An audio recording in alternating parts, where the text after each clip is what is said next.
Other questions about keeping receipts? I guess kind of on that note with food and entertainment, like if you buy clothing, pretty specific to a type of job you're doing, like if I'm gonna go do some shoot where I need to have like special boots or something, I can write those off. You can. Let me tell you how they view clothing. Yes.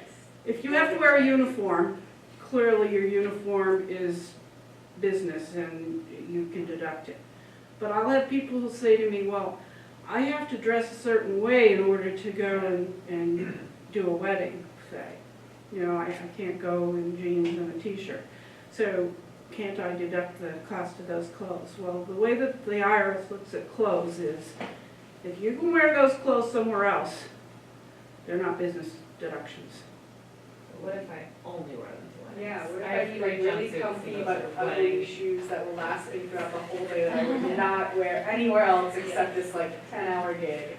You know, if you have something like that, go ahead and Yeah. deduct it. You just have to be able to tell them that that's the way it Those is. are my ugly shoes. But Wear those when I go out. well, I'll just give you an example of I had a fellow who got audited, and he's an actor, and he did plays, and one of the plays he was in, he was King Richard, and he had to wear King Richard's costume, and he got to deduct that.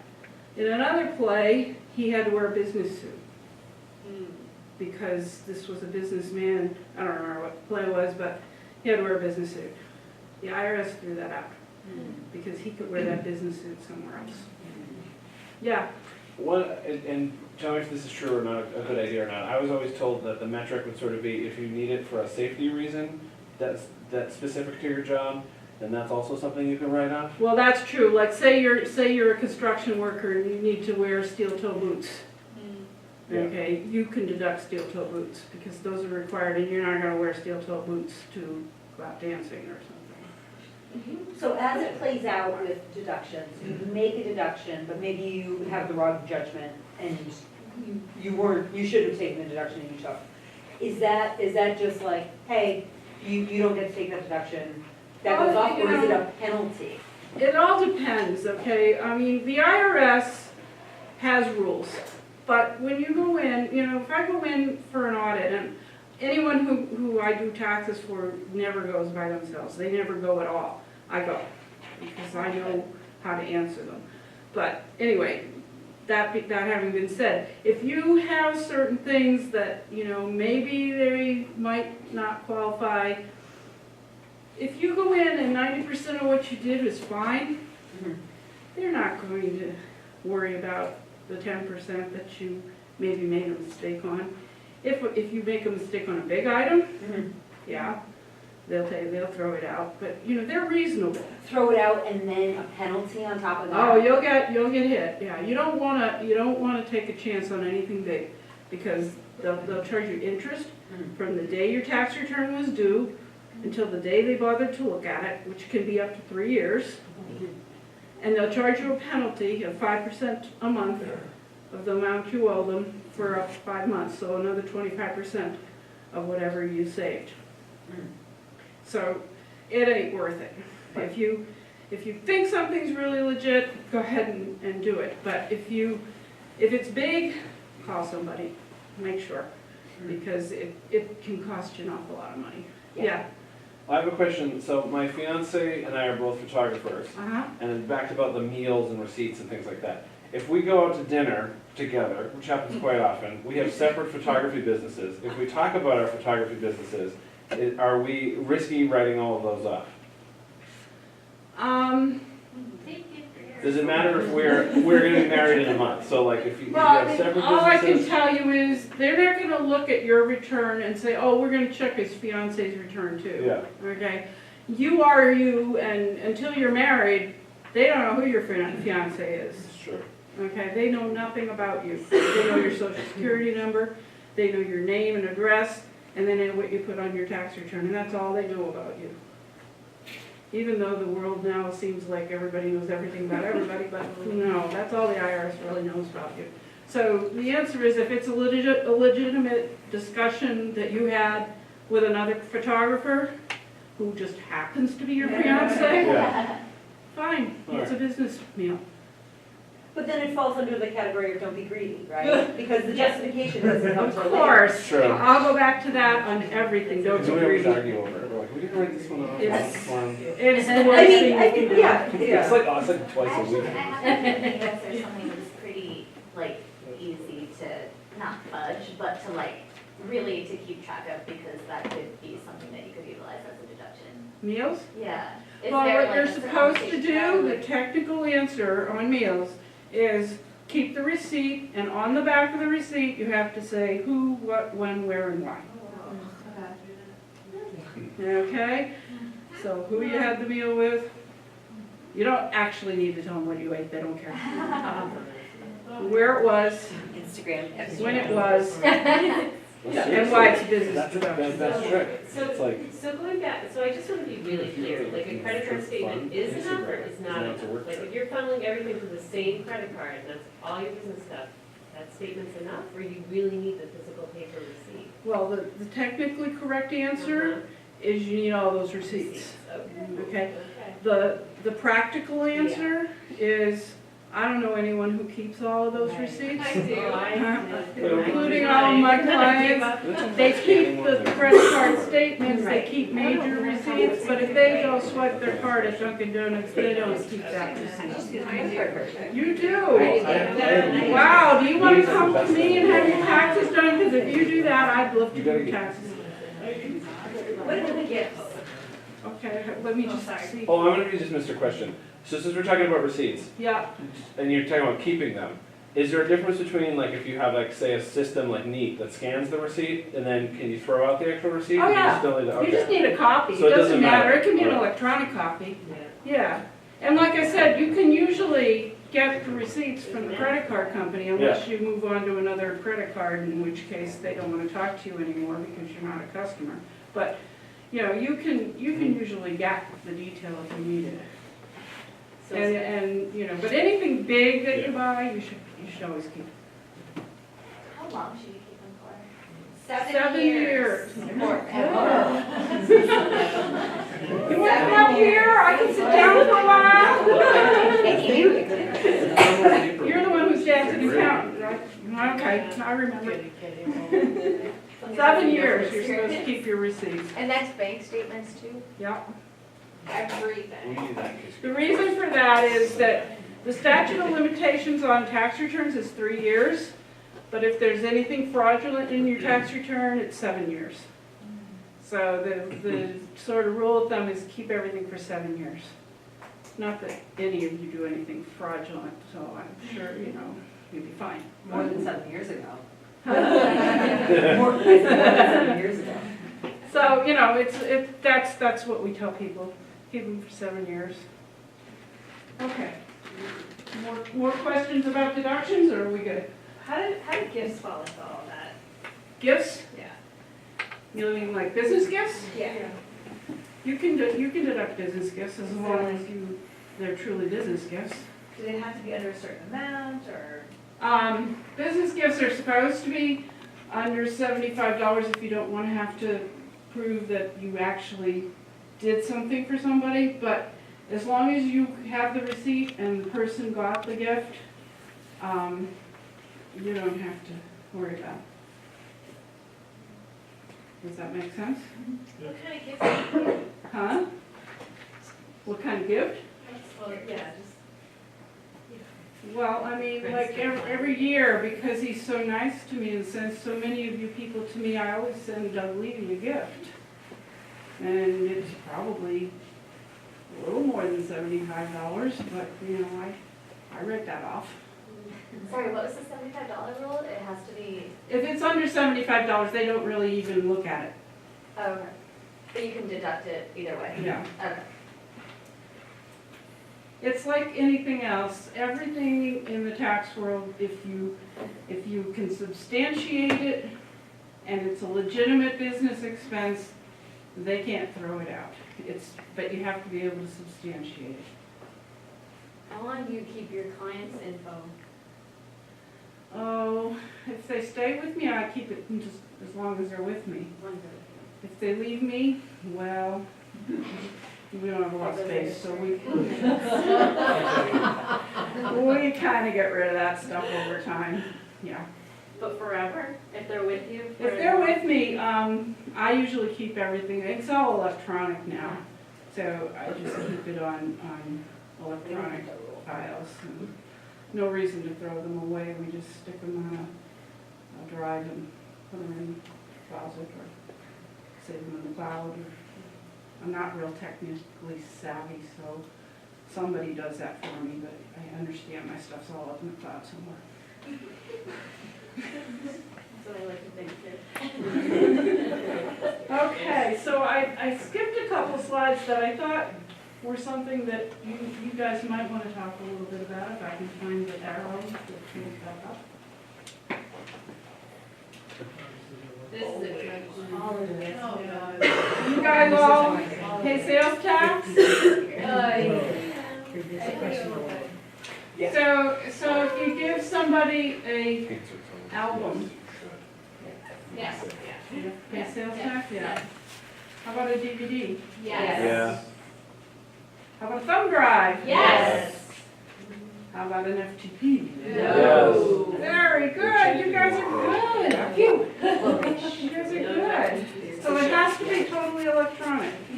Even though what you put on a thumb drive is not a tangible product, it's a file, an electronic file, you still, if you give them something tangible, something they can hold in their hand, you have to pay tax on it. Another kind of related question, what if you bill somebody for both your services and the album on the same invoice? Everything. Everything. Yeah, you're What right. is it? Did everybody Total hear? amount. You have to pay the sales tax on the whole thing. Service and the. So it's very important to separate out Whoa. your invoicing for products. So they only have to pay sales tax on the products if you invoice it separately? Right. But you can't get me in our world, and Cindy, you are very familiar with this. We have, see, I always struggle with this. You book someone for a wedding, you book coverage, digital files, Mm-hmm. and if they want an album, but if you start to get tricky, see, the thing that I never want to do is I never want to draw attention to myself and get an audit. I don't want to have to go through the process of proving what my thought process was, even if it was valid. You know, I don't want to get there because that seems like a hassle. So I never want to draw attention to myself. So if someone gets an album while they're booking the package, yeah, they're paying tax on that. Even if I was like, oh, I'm going to try to be tricky, and you're going to book me for this, and then we're also going to have this on the side. Isn't that just setting yourself up for trouble? It's really a matter of thinking about what the cost benefit is. Yeah. Okay. A lot of times, if you're just gonna put it all together and you're gonna get paid a decent amount, but the sales tax, don't forget it's 6.25%. So you're gonna collect it from your clients. So it's not money out of your pocket. Right. So unless your client is going to complain because it just, pushes your price way up above everybody else's, then it's a lot easier to just charge the sales tax, Right. pay it over, and not worry about what you put on the invoice. Right. But if you do strictly electronic stuff, which in a lot of cases people do, I know that I've had some friends that have had weddings and all they do is pick pictures out of the, offline, and then they just get them delivered to them online. You don't have to charge sales tax for that. Right. Yep. Is it still the case that if you're delivering the the deliverable actual physical item, but it's over state lines, you don't charge them sales tax? Well, funny you should ask that. Because that always seems to change. Oh, there we go. So you should, what's that first state up there? Somebody tell me. Come on, you geography people. That's Connecticut. Connecticut. How about the second one? Ohio. Ohio, very good. And I know you all know the third one. Massachusetts, yeah. Is that the who's name? That's what I said. So here's the deal. You shoot a wedding in Connecticut. The bride and groom live in Ohio, and your business is in Massachusetts. When you ship the wedding album to Ohio, who do you pay? Connecticut. You don't pay anything as far as I know. Well, When was the album purchased? So, with the booking of the package? The clients are supposed to say The that. client pays you the sales tax, right? If you ship that album to Ohio and Ohio has a sales tax, you're supposed to collect Ohio sales tax from Oh my them. gosh. Wait, what? Say that again? I thought If we were supposed to you- know the tax on all the states. Did I change it?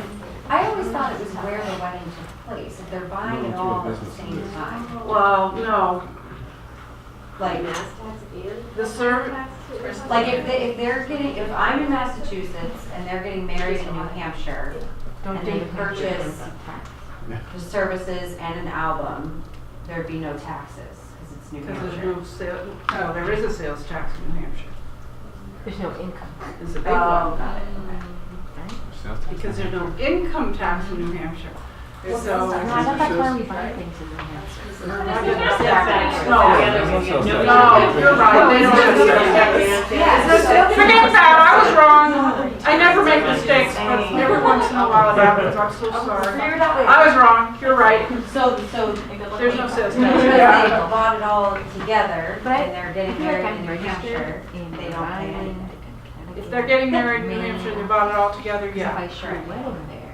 Or if they live in. But if they live in a taxable If you buy state, something from But if B&H they- and charge sales tax. say they live in Rhode Island, But isn't it dependent on where the wedding is, not where they live? that's If the you're in services. Mass and you But ship the something to album Ohio, got delivered, should be the they sales got tax. that tangible Right. property. So if it was just They shipment, do Yeah. about a tangible But if I property. shoot a wedding in Connecticut, Yeah. sales tax.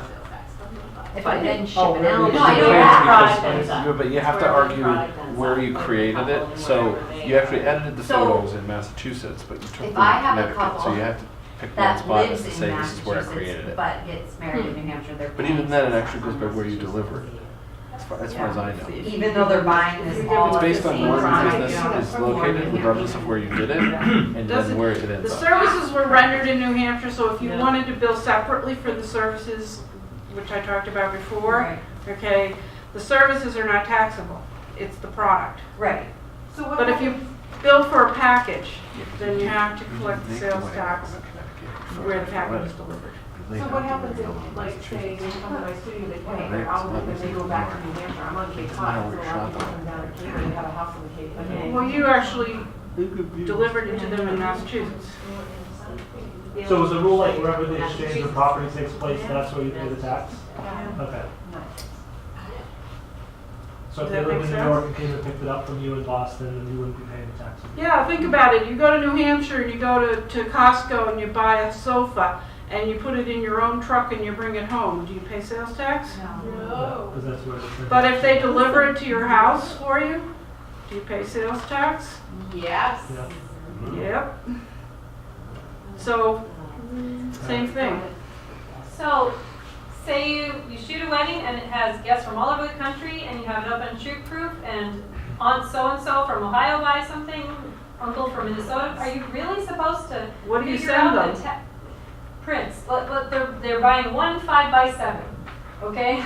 Do you really have to go through all these hoops to figure out, you know, to pay Minnesota 30 I mean, cents? is they, I mean, Doesn't technically, Does shoe proof accept? I'm sorry? Will some Yeah, shipping shoe proof, galleries yeah. take the tax? They do Yeah, that, but I yeah. only have it set up for Massachusetts, so should I set it up for all But of the the other states? thing is, you have to remember, I mean, say you have somebody who gets married and they happen to have a relative in Wyoming and you have never done business in Wyoming before and you're never gonna do business in Wyoming again, okay? If you only have an isolated sale to a state, you don't have to collect any sales tax.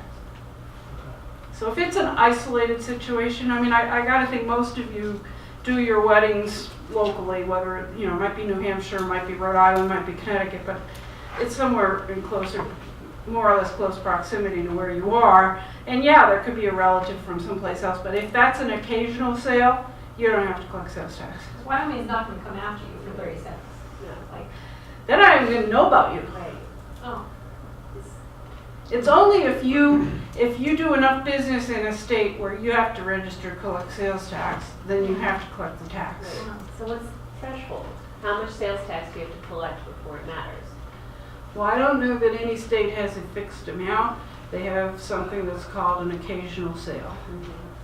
And, you know, is it 10 sales? Is it 100 sales? It probably depends on whether you do 5,000 sales a year or you do 300 sales a year. You know, it's all relative, but, you know, if you really don't ever go there or ever do anything there and somebody just happens to want to buy something from there, but say you know, you've got a sister in California and she sends all kinds of people to you.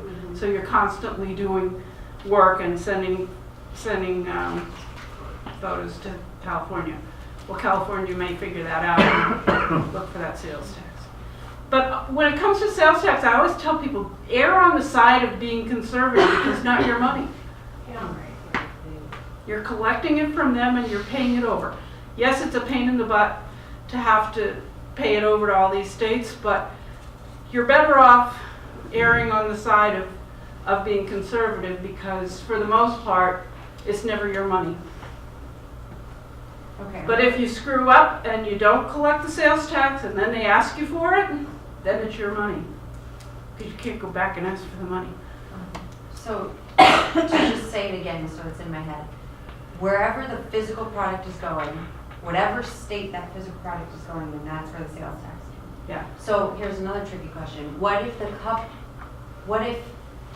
like the parents purchase something and the parents all live in different states than the actual couple? Well, hopefully there's only two parents, or two sets of parents. Yeah, but like if each set lived in a totally different Yeah. state, then what do you do? But, I mean, what are they buying and how often do you send things to that state? Again, if it's an occasional sale, you don't have to worry about it. So, you know, I just picked Wyoming because I doubt if many of you ever do anything in Wyoming. Ohio, I picked Ohio for a reason, okay, because I don't know how many people in the room have ever had to send anything to Ohio. So that's why I wanted to have this discussion, because if you only occasionally do something in a state that's pretty remote from where you are, you don't have to worry about it. It's only when you do a significant amount of business in a state, then you have to register to collect the sales tax. Does that answer your question? I think so. Yeah. So I heard another photographer say if you invoice them separately, you invoice the service for the wedding, you invoice the album separately. The album was made through the service that you provided, so the service has to be taxed. Is that true? No, if you separate the two, you only have to pay tax on the tangible property, tangible product. As It's long as only they're when you invoiced invoice it separately? together. Okay. If you invoice it as a package, then you gotta pay the tax on Is the there whole any thing. negative, to invoicing separately always? Because this is what we all do. We all service and we all have products. I mean, it's Why a would you- lot, it's extra work.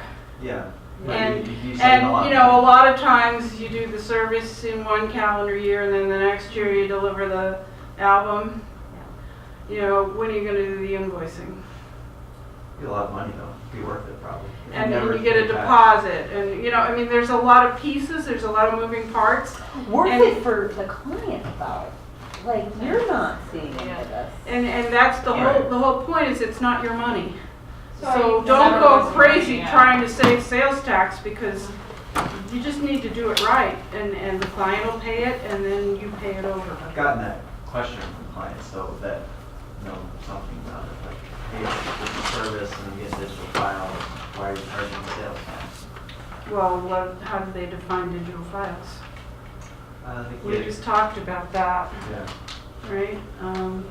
They get a gallery they download, so there's no product. Okay. You still charge sales tax?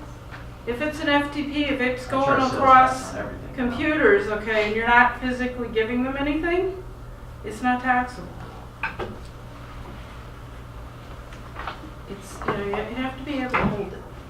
What's the value of like a thumb drive though? Like, is it $12? No, the value is not in the thumb drive. It's the value is the pictures that are on there. What are you selling them? You're not selling them a thumb It's a drive. good How do question you though, break because down what, the how, services because versus if, the- say, we have an option to deliver someone digital files, and then they're like, oh, but can't I get a USB? Like, I don't feel like downloading them all. And you're like, sure, I can sell you a USB. That would be, you know, $12, $20, something or other. But then you're like, oh, I feel like I'm really like cheating the system, selling it for $12. We're all just concerned about what's going to send up a red flag. The big thing is if you're delivering Right. something other than an electronic file, charge them the sales tax. I tell my clients, I'm like, if I give you something physical, some people want to use USB, and I'm like, I will have to tax you. And then, On the whole package. I had somebody drop a USB because I'm sorry? I had somebody drop a USB because the sales tax was like insane on the entire package. And he tried to argue with me, but You I mean, know, he just ended up dropping it. mhm. Yeah. And then like go somewhere else and get your USB. I mean, you know, can I tell you that you're not gonna lose a job once in a while if you try to do it right? I can't tell you that. I mean, I had some guys that own convenience stores and they had no employees. And they own 4 stores. And I said, well, what do you do? Like, you go to the first store and you leave your left leg, and then you go to the second floor, store, and you leave your right leg. I mean, you have to, I had to turn them away. I said, you know, either do it right or go. I can't defend you, Right. you know. On the other hand, there are things that people do, and I say, yeah, not a big deal. We can deal with that. But so you have to be smart about it. You know, I'm telling you what the actual rules are, but you know, you have to look at every situation and decide how you want to handle it. The only thing I say with sales tax is it's not your money, so if you can get it, collect it and pay it over, because then you don't have a problem. Does that make I just sense? have one last question about that. Yeah, So I'm just sure. thinking invoice versus contract, and if there's a difference, like my packages, they sign a contract, it's one lump sum in there. Then can you also invoice them separately, aside from the contract, including the album, and have them only pay sales tax? Well, nobody's going to look at your contract. They're going to look at your invoice. So you just have to generate 2 invoices. So you just need to Got it, okay. substantiate on your invoices. Which that's what's paying the butt. I've never had a, you know, but again, if in doubt, Just charge it. just charge them a sales tax. So I personal experience, personal anecdote. Last year, I was like, I'm just going to do digital files. So I told people, and I feel like they didn't understand quite what I was saying about like, oh, digital files, like there's no sales tax charged. And I feel like the way they received that information was some like I wasn't paying taxes and stuff like that. And then this year I was just like, nah, everyone's getting USB drives. I'm not dealing with this. Like, I'm not dealing with this whole, like, and no one questions it, but it was only really something that was ever a topic because I, like, tossed it out there. And then the way they hear it is like, is she trying to, and I've always paid my taxes. It's just like, oh, did I have to charge them sales tax if I'm delivering? But the way they hear it is just like, It's too much information. It's too much information. And if we're Well, talking you about know, clients, they're Think spending. about what you're doing. You're photographing somebody's wedding. Yeah. Do you really think they're thinking about sales tax? I don't think so. Most people. Do you think they even want to think about sales tax? I mean, you're going to have the occasional person who has read up on this stuff, or you're going to do the taxes for, an accountant, Right. and they're going to say, well, I know you can do Right. this, and But I mean, for the most part, people Yeah. are going to get married. They're not, They're just whatever. And they're not worried about sales tax. They're Yeah. worried about a whole lot of other things. And the sales tax is a really, really, really small part of the cost of that wedding. Yeah. I will say, like, people looking, if it's a $3,500 package, it's $200 in tax. People will be like, oh, that's a Well, chunk. yeah, I mean, I mean, it's not a small amount of money, but, the whole, like, telling them the angle of like, I realized from personal experience, I was just like, you know what, I feel like this conversation is not being received well, and if I don't even start that conversation, Yeah. and I've never lost a wedding, because they see the bottom line at the, you know, With their tax sales tax presented added. without sales tax, and then they've never been like, wait, I'm not signing this, because you're charging me sales tax. Right. Like, it never stops the process of actually booking the. I mean, we all live in the real world, you know, and we deal with different kinds of people all the time, and, you know, some people are gonna challenge you on things, and there's not much you can do about it. Other people, you know, they're getting married, and they really like the photos that you gave them, and that's more important than And you just keep it simple. whether you put sales tax on the invoice. So, you know, there's as many different answers to the question as there are people in the room. You know, I put an asterisk when I'm only delivering files through, I put an asterisk and said, there's no exchange of tangible goods, so no sales tax is collected. I mean, I say it more concisely, but, Yeah. so that, you know, then they don't wonder. I mean, you know, it's really, like I said, you don't want to lose business because of it, but at the same time, you don't want to put yourself at risk for having to have a sales tax audit and have them come after you for a whole bunch of money that you could have collected from somebody else, you know? But couldn't they, if they audited you and you've been collecting sales tax for non-digital, non-tangible items, couldn't you get in trouble that way? If you're collecting sales tax on something? They will never, ever, ever complain if you collect too much tax. Really? Guarantee you. Okay? They will never, So I could just be ever. like collecting 8% tax, they wouldn't complain. Well, the people are gonna know that the tax rate is 6 1/4 because they can go to the Yeah. store and buy things for that, but Yeah. I mean, the government, I'm not like a tax I- attorney, that sounds really. it's sad to say, but, you know, they'll never voluntarily send you any money back. They're gonna make me track down all these old fines and take them back. So you know, like I said, everybody has to sort of look at their situation, decide what makes sense for them, but sales tax is one of those things that's a pass through, and unless somebody's really gonna complain, you're better off getting it and paying it over. Because when you don't do something, it gets really pricey if they decide to look. Just like I said before with a deduction, you know, if you take a deduction and it saves you $1,000, by the time they look at it, it could cost you $2,500 for having saved that $1,000. Is it worth it? Usually not. So if you want a photo booth and rent that out because they're getting strips, you should be collecting sales tax on that as well? Yeah. Okay. Oh, I went to the wrong one. We're still on sales tax. So I think those are the areas specific to photographers that I had slides for. Are there other areas before I talk about anything else that you guys have questions about? Yeah. Can you talk about just the business classification, whether you're S Corp, LLC, and like what all that kind of Oh, sure. breaks down?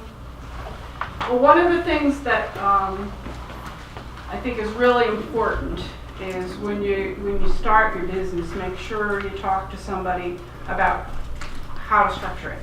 Because there are an awful lot of people who will go out and they suddenly create an LLC or they create a corporation, and they have a very small business in the beginning, and they've spent a lot of money, and they have annual fees they're going to have to pay, and annual tax returns they're going to have to file, and they're not getting any real benefit from having gone out and created that. You have to look at your situation, and I always talk about it in terms of, you know, you crawl, then you walk, then you run. Well, when you're starting out your business, keep it simple. You know, that KISS philosophy, keep it simple, stupid. I think it's really a good idea to just set it up as a DBA in the beginning, and then as it gets a little bigger, you need to look at it. LLCs, for tax purposes, they do nothing for you tax-wise. It's as if they don't exist, unless you have a partner. If you have a partner, then you have to file a tax return for that LLC. But if it's your LLC and you're the only member of that LLC, the government ignores it. So the only reason to set it up is to protect yourself legally. And I'm not a lawyer, but I will tell you that if you have good business insurance, you probably don't need an LLC. Because your business insurance is going to protect you from anything that might happen. Now, once you move into the realm of maybe having an employee work for you, those things change.